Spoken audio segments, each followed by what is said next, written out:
ناظرین، حضرت ختیجۃ الکبریٰ رضی اللہ تعالی عنہا کی کنیت ام ہند ہے۔ حضرت ختیجۃ الکبریٰ رضی اللہ تعالی عنہا کے والد بہت بڑے تاجر تھے۔ وہ اپنی خوش معاملگی اور دیانت کی وجہ سے سارے عرب اور قریش کے دوسرے قبائل میں بھی بڑی عزت اور احترام کی نظروں سے دیکھے جاتے تھے۔ حضرت ختیجۃ الکبریٰ رضی اللہ تعالی عنہا عام الفیل سے 15 سال قبل پیدا ہوئیں۔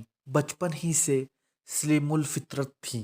وہ پہلے ابو الہالہ بن نیاس بن زرادہ کی زوجیت میں تھیں اور اس سے ان کے 2 فرزند ہوئے، ایک ہالہ اور دوسرے ہند۔ اس کے بعد انہوں نے عتیق بن عائض مخزومی سے نکاح کیا۔ اس سے ان کی ایک لڑکی پیدا ہوئی جس کا نام ہند تھا۔ ایک روایت میں ہے کہ اس نے اسلام بھی قبول کیا۔ اس کے بعد حضور اکرم صلی اللہ علیہ وسلم سے نکاح کیا۔ اس وقت حضرت ختیجۃ الکبریٰ کی عمر شریف 40 برس کی تھی اور حضور صلی اللہ علیہ وسلم کی عمر 25 سال کی تھی۔ ناظرین، حضرت ختیجۃ الکبریٰ رضی اللہ تعالی عنہا عاقلہ، فاضلہ اور فرزانہ عورت تھی۔ زمانہ جاہلیت میں ان کو طاہرہ کہتے تھے۔ اعلیٰ نسب اور بڑی مالدار تھیں۔ ابو ہالہ اور عتیق کے بعد بہت سے اشراف قریش خواستگاری رکھتے تھے کہ وہ ان سے نکاح کر لیں، مگر انہوں نے قبول نہ کیا اور انہوں نے حضور صلی اللہ علیہ وسلم کے لیے خود اپنے آپ کو پیش کیا۔ دراصل حضرت ختیجۃ الکبریٰ رضی اللہ تعالی عنہا کے غلام نے آپ کو سفر تجارت کے دوران جو واقعات پیش آئے وہ بتائے۔ وہ آپ صلی اللہ علیہ وسلم کی ایمانداری اور خوش اخلاقی سے بہت متاثر ہوئیں، چنانچہ انہوں نے حضور صلی اللہ علیہ وسلم کی خدمت میں اپنی ایک کنیز بھیجی تاکہ معلوم کیا جا سکے کہ حضور صلی اللہ علیہ وسلم نکاح کی طرف مائل ہیں یا نہیں۔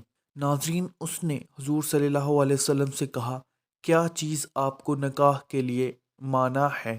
آپ صلی اللہ علیہ وسلم نے فرمایا، میں دنیاوی ساز و سامان نہیں رکھتا۔ اس عورت نے کہا، اگر کوئی ایسی عورت ہو جو صاحب جمال ہو اور صاحب مال بھی ہو اور حسب نسب میں سب سے اشرف ہو اور نکاح کے اخراجات وغیرہ کی کفیل ہو تو کیا آپ صلی اللہ علیہ وسلم قبول فرمائیں گے؟ آپ صلی اللہ علیہ وسلم نے فرمایا، ایسی عورت کہاں ہے؟ اس عورت نے عرض کیا، ایسی عورت حضرت ختیجۃ الکبریٰ رضی اللہ تعالی عنہا ہیں جو آپ صلی اللہ علیہ وسلم کو بہت چاہتی ہیں۔ اگر آپ صلی اللہ علیہ وسلم اجازت فرمائیں تو انہیں راضی کروں۔ آپ صلی اللہ علیہ وسلم نے فرمایا، کوئی مضاحکہ نہیں۔ اس کے بعد وہ عورت حضرت ختیجۃ الکبریٰ رضی اللہ تعالی عنہا کے پاس گئیں اور بتایا کہ آپ صلی اللہ علیہ وسلم نکاح کے لیے راضی ہیں۔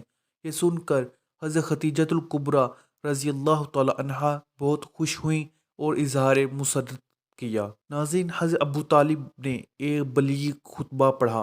روضۃ الاحباب میں ہے کہ جب ابو طالب نے خطبہ مکمل کیا تو ورقہ بن نوفل جو کہ حضرت ختیجۃ الکبریٰ رضی اللہ تعالی عنہا کے چچا زاد بھائی تھے، انہوں نے بھی خطبہ پڑھا۔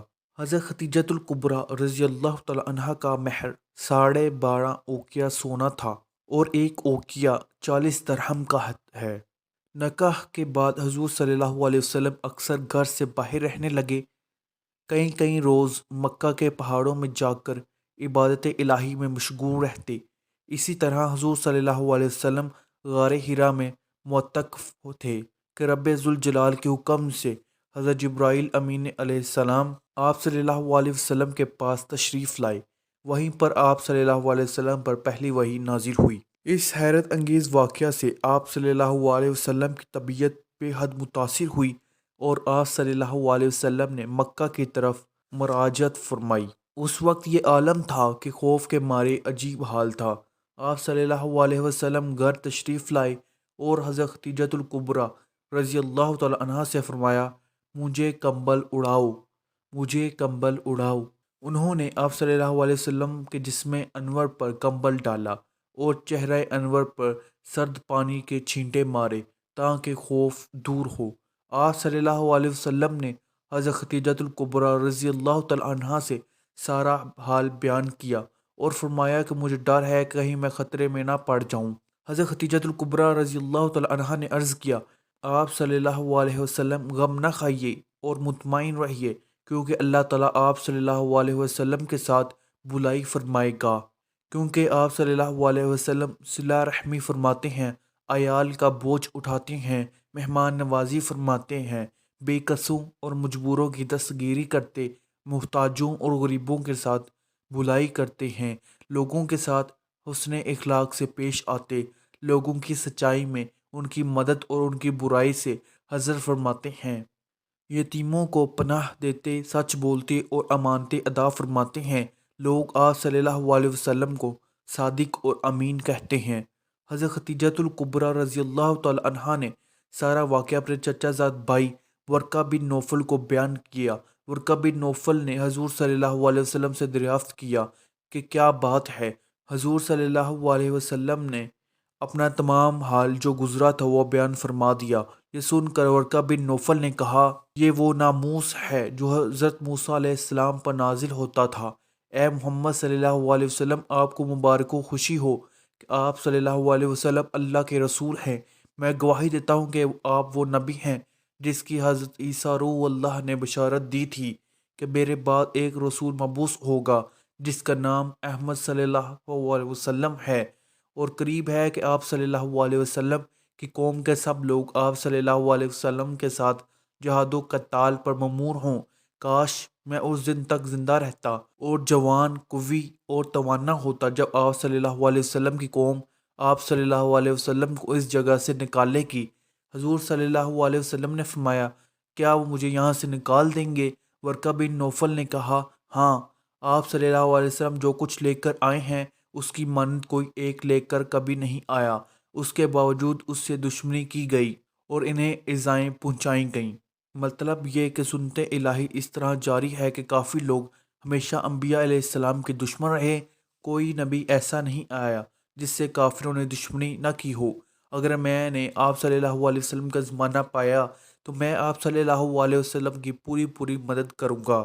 اس کے کچھ عرصہ بعد ورقہ بن نوفل نے وفات پائی اور دعوت اسلام کا زمانہ نہ پایا۔ حضرت خدیجۃ الکبریٰ رضی اللہ تعالی عنہا کا یقین کامل ہو گیا۔ حضرت خدیجۃ الکبریٰ رضی اللہ تعالی عنہا کو یقین کامل ہو گیا کہ حضور صلی اللہ علیہ وسلم منصب رسالت پر فائز ہو چکے ہیں، چنانچہ وہ بلا تعمیل حضور صلی اللہ علیہ وسلم پر ایمان لے آئیں۔ عورتوں میں سب سے پہلے مشرف بے اسلام ہونے والی خاتون حضرت خدیجۃ الکبریٰ رضی اللہ تعالی عنہا ہیں۔ حضور صلی اللہ علیہ وسلم سے نکاح کرنے کے بعد حضرت خدیجۃ الکبریٰ رضی اللہ تعالی عنہا 25 سال تک زندہ رہیں۔